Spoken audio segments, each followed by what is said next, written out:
আসসালামু আলাইকুম ভিউয়ার্স, সবাই কেমন আছেন? আজ আপনাদের সাথে শেয়ার করতে আসলাম কিভাবে পেঁপে ভাজি কাটলে পেঁপে ভাজির স্বাদটা আরও দ্বিগুণ বেড়ে যায়। গ্রেটারে গ্রেট না করে আমরা যদি হাতেই পেঁপে ভাজিটা কাটি তাহলে কিন্তু অনেক সুন্দর হয়। এখানে একটা পাত্রে কিছুটা পানি নিয়ে নিয়েছি। এবার এখানে একটা পেঁপে নিয়েছি সুন্দর দেখে, এটা সুন্দর মতো ভালোভাবে ধুয়ে নিব।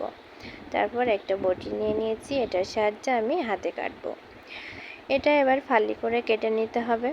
ফালি করে কেটে নিয়েছি, তারপর ভিতরে দেখবেন দানা দানা মতো কিছু আছে, ওইগুলো চামচ দিয়ে ছাড়িয়ে নিতে হবে।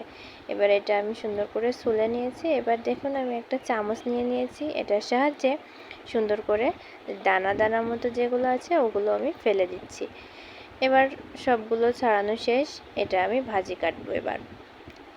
এবার আমি একটু মোটা মোটা করে, খুব বেশি পাতলা না আবার খুব বেশি মোটাও না করে ভাজি কাটবো। তাহলে একটু মোটা সাইজ করে কাটলে কি হয়, স্বাদটা আরও বেড়ে যায়। একটু মোটা করে কাটলে, বেশি পাতলা করে কাটলে ভাজিটা জড়িয়ে যায়, আর একটু মোটা সাইজ করে রাখলে স্বাদটাও ভালো হয় এবং সিদ্ধটাও সুন্দরভাবে হয়ে যায় তাড়াতাড়ি। দেখুন ঠিক এরকম হয়েছে আমার ভাজিটা কাটা।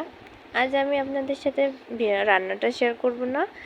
আজ দেখুন এই যে ঠিক এরকম হয়েছে। আমি ভিডিওটা স্কিপ করলাম, এখানে ভাজিটার শুধু ছবিটা দেখিয়ে দিচ্ছি। দেখতেও কিন্তু অনেক সুন্দর লাগছে, খেতেও কিন্তু অনেক মজাদার হয়েছে। সবাই বাসায় ট্রাই করে দেখবেন ঠিক এইভাবে কেটে। আজ সবাই ভালো থাকবেন, সুস্থ থাকবেন। আল্লাহ হাফেজ। লাইক, কমেন্ট, শেয়ার করবেন।